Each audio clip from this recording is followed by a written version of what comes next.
Bonjour à tous, j'espère que vous allez bien. Bienvenue dans cette nouvelle vidéo où je vais vous parler aujourd'hui de mon parcours scolaire et de mon parcours professionnel malgré mon handicap.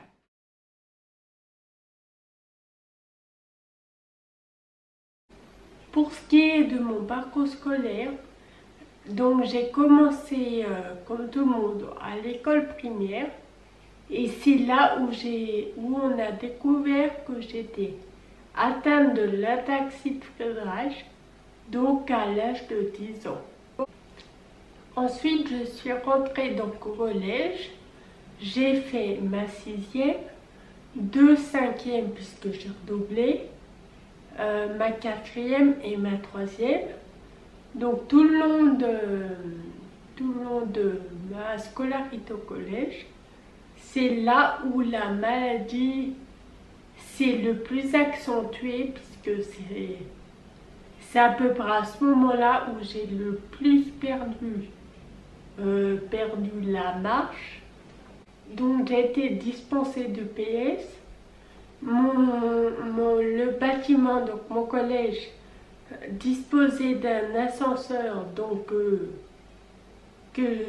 je bénéficiais. Je ne prenais pas les escaliers, mais tout le temps l'ascenseur pour éviter justement les bousculades dans les escaliers et de tomber. Donc j'avais la clé de l'ascenseur parce qu'il marchait donc à clé et donc voilà, je prenais l'ascenseur tout le temps. Après le collège, je pense, c'est au collège que les enfants, que les collégiens sont le plus méchants entre eux. Donc dès qu'on a un problème, qu'on soit handicapé ou un problème physique ou n'importe, c'est au collège qu'on reçoit le plus de moqueries. Mais pour ma part, j'ai jamais eu aucun problème. Il n'y a jamais un seul de mes camarades qui s'est moqué de moi parce que je marchais mal. Jamais on a rigolé, jamais on a fait exprès de me bousculer pour que je tombe. Au contraire, je trouve que tout le monde était bienveillant vers moi. Tout le monde était toujours prêt à m'aider. Ensuite, après le collège, donc j'ai fait un bac pro compta, donc qui a duré 3 ans. Donc là, pareil, j'ai jamais eu aucun problème vis-à-vis de mes camarades. Mais au contraire, je me rappelle un jour, donc on avait 2 heures d'art plastique, mais au milieu on avait la récré, donc on avait 1 heure de cours, récré, 1 heure de cours. Et la récré durait 15 minutes. Et généralement je restais dans la salle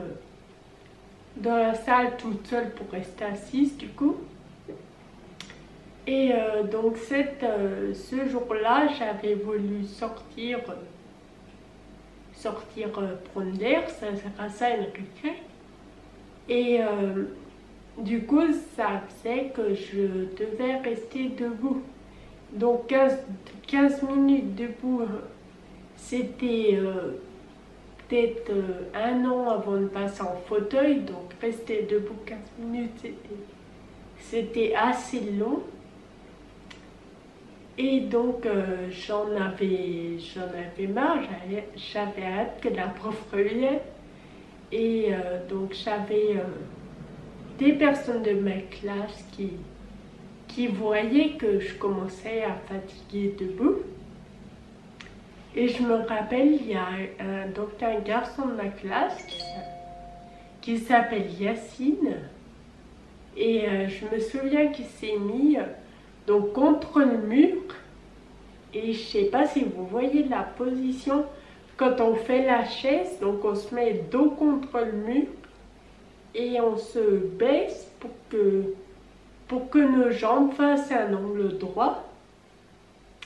Donc il s'est mis comme ça et il m'a dit « Tiens Lucie, viens t'asseoir ».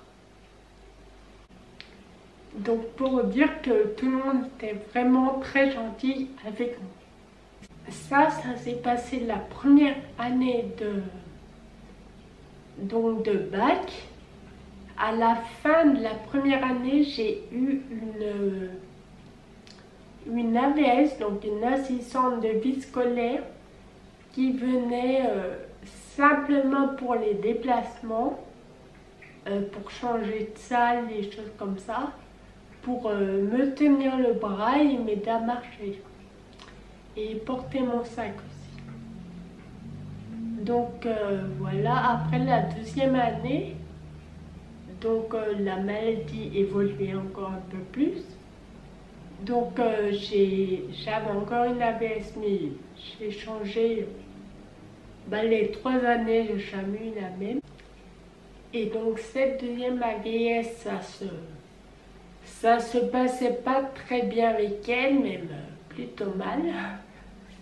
Elle est un peu trop autoritaire. Enfin, elle était censée être là pour m'aider à marcher. Elle prenait aussi également mes cours parce que j'avais un peu du mal à suivre pour écrire. Et donc voilà, c'est tout ce qu'elle devait faire. Mais elle faisait plus. J'avais un peu l'impression qu'elle pensait que j'étais un peu peut-être handicapée mentale aussi, je sais pas, mais elle voulait tout gérer. Enfin, du coup moi ça me saoulait, on s'engueulait tout le temps et tout ça. Et d'ailleurs même avec les profs et tout, ils voyaient comment elle était et ça se passait mal aussi avec eux. Enfin, bref. Et donc, vu que j'en avais marre, en fait, j'avais un peu envie de partir, de lui dire « fous-moi la paix », mais je pouvais pas vu que c'est elle qui m'aide à marcher. Du coup, ça fait que j'ai un peu pris mon fauteuil prématurément à cause d'elle. En fait, un jour, un matin, je suis arrivée avec mon fauteuil. Personne n'est au courant, même pas ma meilleure amie, aucun prof, personne de ma classe, mais mon AVS ne savait pas. Et d'ailleurs, elle était un peu choquée quand elle a vu que du coup j'avais un fauteuil. Donc voilà, je suis sortie du taxi parce que là, j'allais au collège taxi. Donc sur mon fauteuil, et donc on est rentré dans le bâtiment, et là j'ai retrouvé ma meilleure amie, et le premier truc que je lui ai dit, je lui ai dit allez on se casse. Donc en gros, on va se promener, on va dans la cour, on va au foyer, on va ailleurs partout, mais sans mon AVS. Pour beaucoup de personnes, c'est dur de passer, de la position debout, de marcher, en fauteuil roulant. Mais pour moi, c'était comme une liberté. Parce que du coup, je pouvais aller où je voulais, avec qui je voulais, quand je voulais. J'avais pas à demander à une personne de m'accompagner. D'ailleurs, le fait d'être passé en fauteuil, ça a fait que, donc avant j'étais donc demi-pensionnaire, donc je mangeais à la cantine, donc je suis passée externe, ce qui a fait que je mangeais dehors, donc je pouvais sortir avec mes amis pour manger dehors. J'allais où je voulais, quand je voulais. en passant en fauteuil roulant, j'ai vraiment pu faire tout comme une personne debout en fait. Oui, c'était vraiment une liberté pour moi. Après mon bac pro compta, donc j'ai fait un BTS assistant de manager. Donc là-bas, c'était tout pareil qu'en bac pro. Donc j'ai jamais eu aucun problème avec les profs, aucun problème avec mes camarades de classe, aucun problème puisqu'il y avait un ascenseur également. Donc tout pareil au lycée pour mon bac pro. Là-bas, donc la maladie avait encore évolué puisque c'est une maladie qui évolue tout le temps. Donc là, je suis arrivée au lycée donc au fauteuil roulant et j'avais une AVS qui était avec moi tout le long, donc pour m'accompagner, pour porter mon sac et tout ça. Et aussi pour prendre mes cours puisque j'écrivais presque plus. Du coup, elle était tout le temps là et elle suivait les cours en même temps que moi. Et on avait des semaines de cours quand même assez chargées. Donc on avait 8 heures de cours par 8 heures de cours par jour. Et mes profs se rendaient bien compte que je fatiguais, surtout à la fin de la semaine, que j'étais plus fatiguée qu'une autre personne de ma classe. Donc le BTS se passait normalement en 2 ans. Et moi, on m'a proposé de le passer en 3 ans pour aménager mes horaires, mon emploi du temps, pour me fatiguer moins. Mais c'est quelque chose que j'ai refusé parce que je tenais à passer, tout passer à être comme une élève normale au fait. Donc je voulais le passer en 2 ans, même si je savais que je serais plus fatiguée qu'une autre personne, mais je voulais le passer en 2 ans. Donc j'ai refusé de le passer en 3 ans. Et donc je l'ai passé en 2 ans et j'ai réussi puisque je l'ai eu. J'ai pas eu une mention, mais au final je l'ai eu quand même.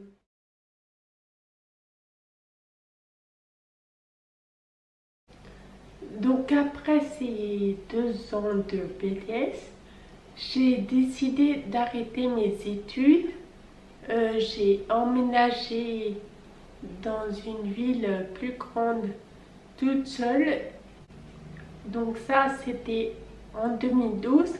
Et à ce moment où je vous parle, donc j'habite toujours dans cette même ville, toute seule.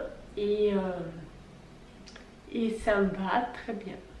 Pour ce qui est de mon parcours professionnel, c'est un peu plus chaotique que mon parcours. Donc j'ai emménagé dans mon appartement seul et j'avoue que la première année, j'ai pas trop cherché de travail. Sauf qu'ensuite, j'ai commencé à chercher. Donc envoyer des CV de motivation et j'avais aucune réponse, aucun entretien. Donc je suis allée à Cap Emploi. Donc en gros, Cap Emploi, c'est le pôle emploi pour les personnes handicapées. Donc je suis allée là-bas et j'ai été suivie 3 ans, je crois. Et non, pas 3 ans, 2 ans, bref, je ne me rappelle plus. Et en tout cas, tout le long qu'ils m'ont suivi, Ça m'a servi à rien du tout. Ils ont rien fait pour moi, ils m'ont rien trouvé. Ils m'ont proposé aucune formation, enfin. Je me demandais à quoi servait que j'allais les voir une fois par mois. Donc après mon suivi par Cap Emploi s'est terminé, étant donné qu'ils ne m'avaient pas aidé du tout. J'ai pas voulu recommencer un autre suivi par eux. Donc vous vous doutez bien que quand on ne travaille pas et qu'on habite seul, niveau thune, ça devient un peu galère. Surtout que j'avais changé d'appartement, donc j'avais pris un appartement plus grand. Et donc forcément le loyer avait augmenté. Donc là, ça commençait vraiment à être pesant parce que toute mon allocation, mon AH, passait dans mon loyer et dans mes courses, dans l'électricité, l'eau, enfin dans les charges. Donc je passais mes journées sur l'ordinateur à rechercher toutes les offres d'emploi, que ce soit sur Pôle emploi, sur le site d'intérim, enfin partout où je pouvais. Donc je répondais peut-être à 10 offres par jour, mais j'avais jamais de réponse, jamais d'entretien. Enfin si, j'ai eu quelques entretiens, mais qui n'ont abouti à rien. J'ai même voulu reprendre une formation. Donc c'était une formation en alternance. Mais qui dit alternance dit trouver un patron. Et donc c'était aussi galère que de trouver un emploi. Donc j'ai pas trouvé, donc j'ai pas pu faire ma formation. Et un jour, donc j'ai reçu un appel pour passer un entretien au conseil départemental de ma ville. Donc c'était une offre que j'avais dû répondre il y avait quelques temps et j'en répondais tellement par jour que du coup je me rappelais même plus c'était quoi. Enfin bref, je suis allée donc passer l'entretien qui s'est très bien passé. Bon, après c'était pour seulement un remplacement, donc un CDD d'un mois. Mais bon, c'était toujours ça. Et donc ça s'est bien passé. On m'a fait visiter les locaux, donc pour être sûr que j'arrivais à me déplacer partout en fauteuil roulant. Et donc on m'a dit vous pouvez commencer lundi. Donc voilà, j'ai commencé le lundi au conseil départemental, donc qui devait être un mois. À la fin du mois, j'ai été repoussée encore d'un mois. À la fin du deuxième mois, pardon, j'ai été repoussée encore d'un mois. Et à la fin du troisième mois, j'ai été repoussée encore d'un mois. Mais à la fin du quatrième mois, j'ai pas été prolongée. Donc ensuite, retour à la case départ. Donc j'ai recommencé à passer toutes mes journées chez moi à rien faire. Et j'en suis d'ailleurs toujours maintenant donc au même stade. Je vous ai pas dit, mais le remplacement que j'ai fait, c'était donc il s'est terminé au mois de fin février de cette année, donc 2019. Et depuis, donc, j'ai rien retrouvé. J'ai peut-être une piste, mais pour l'instant, j'en parle pas parce qu'il n'y a rien de sûr. En tout cas, si un jour ça se concrétise, je voudrais savoir. Donc voilà, depuis fin février, je recommence à rien faire. Donc après, il y avait eu l'été commence à arriver. Donc les beaux jours aussi, les jours se rallongeaient. Donc ça allait bien. Sauf que là, on rentre dans l'hiver. Les jours deviennent de plus en plus gris, de plus en plus longs. Et je commence vraiment beaucoup à m'ennuyer. Donc du coup, au début du mois d'octobre, donc j'ai décidé d'ouvrir la chaîne YouTube, donc pour m'occuper déjà et aussi pour partager avec vous, que ce soit niveau handicap ou autre, pour partager mon expérience. Et en tout cas, j'espère que mes vidéos, que mon contenu que je partage avec vous vous plaît. N'hésitez pas à me dire en commentaire si vous voulez que je parle avec vous d'un certain sujet. Je le ferai avec plaisir. En tout cas, si cette vidéo vous a plu, n'hésitez pas à me mettre un petit like sur la vidéo pour me faire savoir qu'elle vous a plu et pour me donner envie de partager encore plus avec vous. Et sur ce, je vous fais des gros bisous et je vous dis à bientôt. I'm a boss ass bitch, bitch, bitch, bitch, bitch.